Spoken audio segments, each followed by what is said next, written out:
Nako mga tol, hindi na matapos-tapos tong issue na to dahil nakakalungkot isipin, pero meron pa rin kasi talagang mga tao na gustong-gusto nilang isali ang ating mga militar sa kanilang pansariling hangarin about sa politika.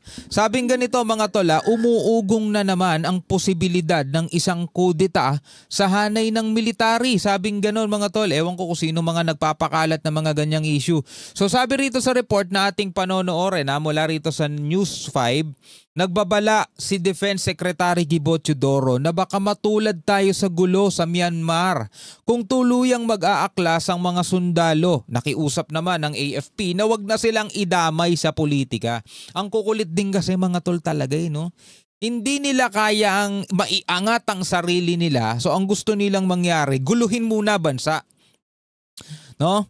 Tapos ang gusto nila, yung mga sundalo ang maglalagay sa kanila dun sa pwesto. Ayaw nila ng tamang eleksyon, ayaw nila ng tamang botohan, yung tipong mananalo kung sino mas pinakamaraming tiwala ang makukuha sa taong bayan. Ang gusto nila, puwersahan. Alisin ninyo yan nakaupo, kami ang ilagay ninyo. O, kung gusto nila, pasunurin nila yung mga sundalo ng ganong klase.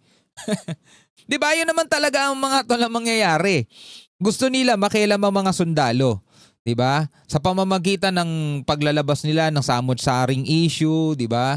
Sabihin na lang nating totoo mga tol, may mga issue talaga. Oo, mangyayari, mayroon talaga mga isyung nagaganap. Pero once na nakialam na yung mga sundalo, sabi nga ganito ni Secretary Gibo Teodoro, baka matulad tayo sa gulo sa Myanmar.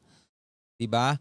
Anyway, bago natin to simulan, huwag niyong kalimutan mag-subscribe. Click niyo na rin ang notification bell para ma-notify kayo whenever na may mga bago tayong reaction video tulad nito. At sa lahat ng mga nanonood sa Facebook page, huwag niyong kalimutan mag-follow and like. Maraming salamat sa lahat ng mga bago nating taga-subaybay dyan na nanonood araw-araw.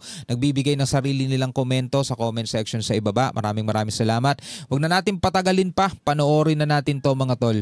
Nagbabala si DND Secretary Gibo Teodoro sa matutulad tayo sa gulo sa Myanmar kapag nangyari ang military junta. Ang AFP naman nakikiusap na huwag silang idamay sa politika. Nasa frontline ng balitang yan si Maricel Halili. Iniipit pa nga yung AFP, sinasabi kaya ayaw nyo lang mangialam kasi nakakatanggap kayo ng milyon-milyon, bilyon-bilyon, di ba? Ganun yung ginagamit nilang pakulo. Ganun yung ginagamit nilang panggigipit para mapilitan yung ating mga military na sige na nga, para mapatunayan lang namin di kami tumatanggap ng mga milyon-milyon, sige sasali na kami dyan sa gusto ninyo. Ganun yung paraan nila mga tol, di ba? Napakadudumi. Naku po.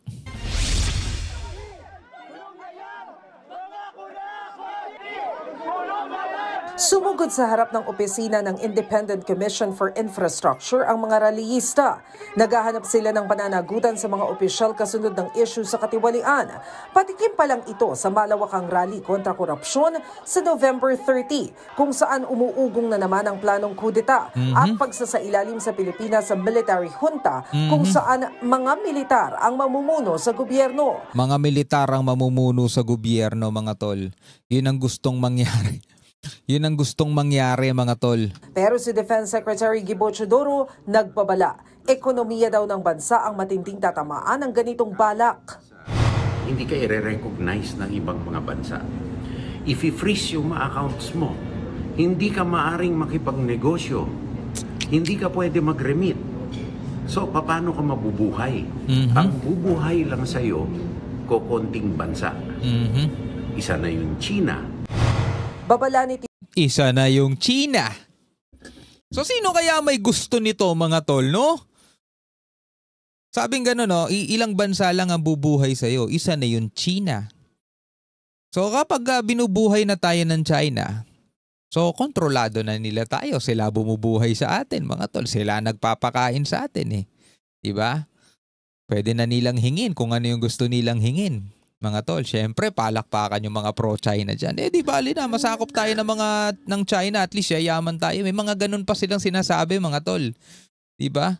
Para saan pa yung ipinaglaban ng ating mga bayani nung mga nakaraang panahon? Kung tayo magpapasakop lang din naman pala ngayon. Diba? Actually mga tol, oo, wala nga sumasakop sa atin. Walang may sakop sa atin. Pero alipin naman tayo sa sarili nating lupain, ng ating mismong mga kababayan, ng ating mismong mga pinagkakatiwalaan sa lipunan. Diba? Yung mga foreigner pupunta sila rito sa ating bansa, magtatayo ng negosyo. Tayo pa rin mga tol ang kanilang mga alipin. Ganun talaga mga tol eh.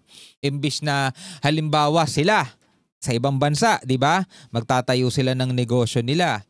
Tapos may mga empleyado silang mga foreigner. Ibig sabihin ng foreigner, yung mga galing sa ibang bansa. Tayo, pag nagpunta tayo doon as OFW, foreigner tayo doon mga tol eh. Kasi hindi naman tayo taga doon eh. Pero tayo yung mga alipin nila doon at dito rin sa ating bansa, tayo pa rin yung mga alipin nila. O tignan nyo mga tol sa Divisoria, di ba? Sa mga Binondo, ang mga may-ari ng negosyo doon, mga Chinese. Ang mga tauhan nilang tindero nila, mga Pilipino. Di ba? Ganun talaga ang nangyayari noon pa eh. Teodoro, maaaring mangyari sa Pilipinas ang sitwasyon na katulad sa Myanmar na nasa military junta. Pinatawan din ng sanctions ang Myanmar ng agawin ng kanilang militar ang pamahalaan noong 2021 dahil sa issue ng dayaan sa eleksyon. O yan tingnan nyo kung ano yung nangyayari sa Myanmar. Eto ba yung gusto ninyong mangyari? Comment kayo sa ibaba. Pwede kayo magbigay ng inyong reaksyon at komentaryo. Pinatawan sila ng sanction mula nung agawin ng kanilang militar ang pamumuno doon sa kanilang pamahalaan noong 2021, sabing ganon. Balikan natin. Sa military junta, pinatawan din ng sanctions ang Myanmar ng agawin ng kanilang militar ang pamahalaan noong 2021 dahil sa issue ng dayaan sa eleksyon. Exactly the situation of Myanmar. And I don't think Filipinos would like that. No. Ang Pilipino pa naman mga tol kapag pinagbabawalan mo mas lalong nagiging wild. Diba? Alam nyo mga tol, kapag ganun nangyayari, ewan ko lang kung makapaglabas pa kayo ng saloobin ninyo sa social media, sa kalsada. Diba? Hindi na tayo nun mga tol, hindi na tayo demokrasya nun kasi inagaw na nga eh. Ang demokrasya mga tol, meron tayong eleksyon. Ang taong bayan ang naghahalal, ang taong bayan ang pumipili kung sino mamumuno. At syempre, taong bayan din mga tol, ang magbabagsak doon, ang mag-aalis doon sa namumunong yon sa pamamagitan ng tamang proseso. Pero kapag ka militar, mga tol, syempre batas militar na yon, martial. Di ba ayaw nyo nga ng martial law? Pag ganito nangyari, katulad nga nung sinasabi ni Secretary Gibo Teodoro, inagaw ng militar ang pamahalaan, sila na mamumuno mga tol. Diba? Sa tingin ninyo, pwede pa yung mga ganitong social media na kung ano-ano sinasabi ninyo dahil laman ng saloobin ninyo. Sa tingin ninyo, pwede pa yung mga rally-rally na pinaggagawa ng mga kababayan natin dito. Ewan ko na lang talaga. Tapos biglang sasanctionin pa tayo ng iba't ibang mga bansa dahil ganito nang nangyari. Mapi-freeze daw yung account natin, sabing ganon.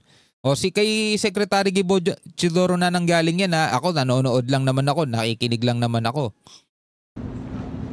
At the end of the day, any extra-constitutional move means kung sino ang pinakamalakas na firepower, siya mamumuno. Yan labag sa ating kagustuhan na maging malaya. No? Kaya, be careful for what you pray for. You may just get it. Be careful for what you pray for. Baka makuha nyo yan mga tol. Ang Pilipino pa naman gusto masyadong malaya. Ayun nga ang problema sa atin dahil sa sobrang kalayaan inaabuso eh. Diba? Ang AFP, nananaig daw ang katapatan sa saligang batas. Alam naman po natin kung ano po yung nangyari sa Myanmar, no? Nang dahil sa agawan sa kapangyarihan, bumagsak po ang demokrasya. Nagulo ang ekonomiya at ang mga tao po mismo ang pinaka-nahirapan dito. Alam niyo yung mga nagrarally, karamihan sa mga yan wala namang alam talaga sa pinaglalaban nila mga tol. Merong mga taong nagkukumpas dyan. Yung mga taong yun mga tol, yun ang nag-gain. Ginagamit yung lakas, yung puwersa ng taong bayan para makuha yung gusto nilang gawin. So kapag ito nangyari, binabalaan na tayo ng militar. Gusto nyo ba ganito mangyari, yung mawala ang demokrasya? Wala kayo, sabi nga ni Secretary Gibo Teodoro, be careful for what you pray for. Diba? Yan po ang gusto nating maiwasan. Matatandaan noong isang buwan, inamin ni AFP Chief of Staff Romeo Browner na may retiradong general na nag-uudyok umanong bawiin ang suporta kay Pangulong Bongbong Marcos. Sa panayam ng DZRH News, nanawagan si General Browner na wag nang idamay ang sandatahang lakas sa politika. Pinag-aaralan daw nila kung ano ang pwedeng ikaso laban sa mga retiradong general at iba pang individual na nananawagang mag-akla sa gobyerno. Diba? Hindi natin kailangan subukan para malaman natin. Meron ng example sa ibang bansa na nangyari na yan. Tignan na lang natin at tanungin ninyo sarili ninyo kung ganito ba gusto nyong mangyari. Diba? Ma-sanction tayo ng ibang bansa, ma-freeze account natin, wala nang makikipagnegosyo sa atin. Babagsak lalo ekonomiya natin noon, masisira lalo ekonomiya natin yun mga tol. Diba? Wala nang demokrasya, baka wala nang free speech noon, baka wala nang freedom of expression. Pag nakialam po ang Armed Forces of the Philippines, hindi po maganda para sa ating bayan. Ang palasyo naman tiniyak na handa sa anumang planong destabilization plot.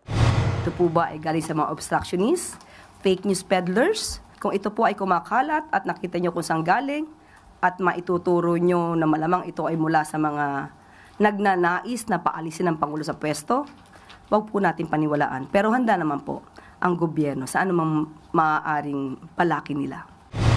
So baka naman may mga nagsasabi, bakit ganun na mangyayari? Bakit mga salbahe ba ang mga sundalo natin? Bakit naman ganun ang gagawin nila pag sila ang nanguna? Mga tol, alam nyo, ang mga sundalo natin, meron niyang sariling batas. Batas militar, mga tol. Mahigpit talaga yon.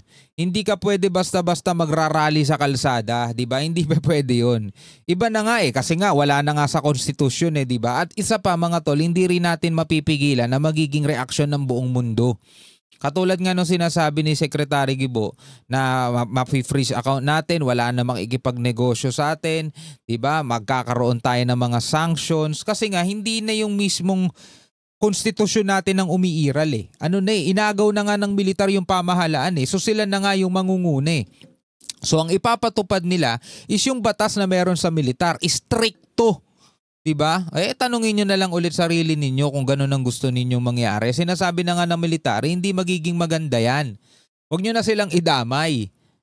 Nagbabalita mula. Anyway mga tol, bilang mga Pilipino, ano ang inyong masasabi rito? Comment na lamang kayo sa ibaba. Maraming salamat mga tol sa inyong panonood. Hanggang sa muli, ako nga pala si Shobaldi. Peace out.